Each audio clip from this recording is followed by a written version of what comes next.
Hello, it's been a while since I posted a video.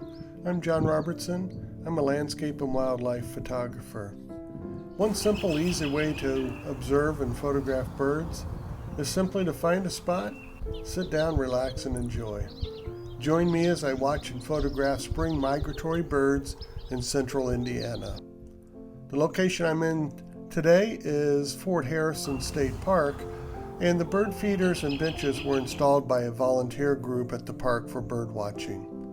What a great location it is, just to relax, take your time, watch and listen to these beautiful birds. I visited this location several times over a couple-week period, and I hope you enjoy the videos and the photographs that I was able to capture.